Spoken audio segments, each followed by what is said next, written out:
பேங்க்ல இருந்து எனக்கு எஸ்எம்எஸ்ஸா வந்துட்டு இருக்கு. வந்தா நீ ஏன் இவ்வளவு செலவு பண்ணிட்டு இருக்க? உனக்கு ஏதாவது பைத்தியங்கத்தையும் பிடிச்சிருச்சா?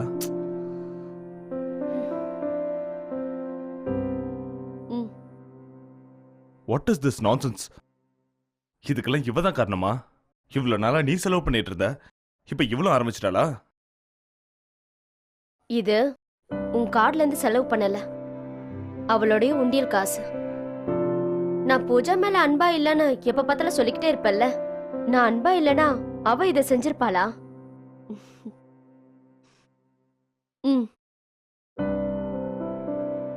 பெஸ்ட் மாம் ட்ராஃபி நேத்து ஆயம்மா கூட போய் எனக்காகவே வாங்கிட்டு வந்திருக்கா. ஓ பரவாயில்லையே.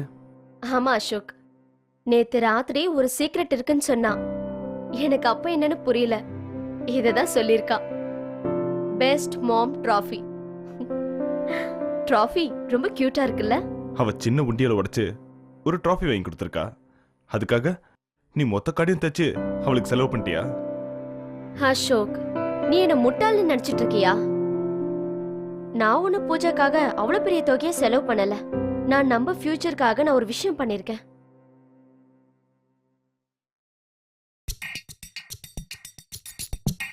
பிரியாவோட கல்யாணத்துக்காக அர்ஜுன் நிறைய gift வாங்கி பிரசன்ட் பண்ணிருக்கானா. ஒரு நெய்பர் எப்படி அவ்வளவு செலவு பண்ணுவான்? இட்ஸ் எ பிரைட் லஞ்சம். பிரியாவுக்கு அவன் லஞ்சம் கொடுத்திருக்கான், நாட் எ கிஃப்ட். அர்ஜுனை தாண்டி பிரியாவை அசத்தணும். Diamond set for Priya.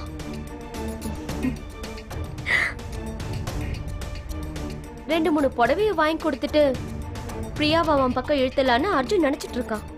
ஒருவேளை பிரியா வெள்ள போகலாம்னு நினைச்சானா அது அட்லீஸ்ட் சாரீஸ்க்காக இல்லாம டைமண்ட்ஸ்க்காக இருக்கலாம்ல. I'm right? பொம்பளைங்க எதுக்கு மயங்குவாங்கன்னு உன்னை விட யாருக்கும் நல்லா தெரியாது. சாரி, நான் கூட உன்னை தப்பா நினைச்சிட்டேன். கரெக்டா யோசிச்சிருக்க. I'm impressed. ஆனா ஒண்ணு மட்டும் நல்லா ஞாபகம் வச்சுக்கோ, அர்ஜுன் என்னைக்குமே நமக்கு கீழே தான் இருக்கணும். And you must do one thing. இதை பிரியாவோட வீட்டுக்கு கொண்டு போய் நேர்லயே கிஃப்ட் பண்ண. இதை விட இன்னும் அதிகமா தேவைப்பட்டுச்சுன்னா உன்னோட டைமண்ட் செட்ஸையும் கொண்டு போய் கொடு. நான் இப்ப அவ வீட்டுக்கு போறதுக்கு தானே கிளம்பிக்கிட்டு இருக்கேன். என் கூட பழகி பழகி நீ கூட ரொம்ப பிரில்லியண்டா யோசிக்க ஆரம்பிச்சுட்டு வந்தனா. அவங்க எல்லாரையும் விட நீ தான் ரொம்ப ஸ்மார்ட்னு அவங்களுக்கு நம்ம ப்ரூவ் பண்ணோம். என்ன?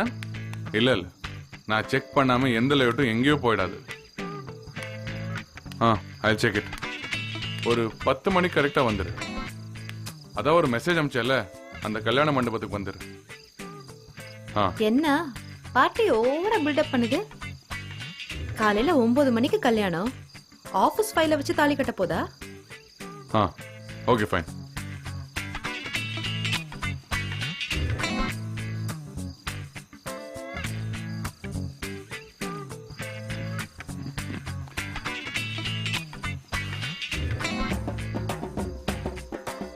உனக்கு ஒரு விஷயம் தெரியுமா?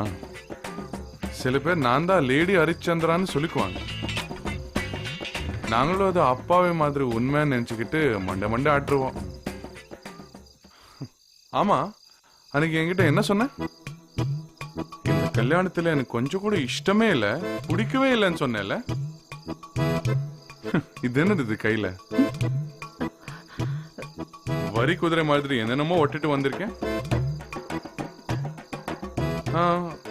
ஒரு 4-5 கிலோ மேக்கப் பவுடர் செலவா இருக்குமோ?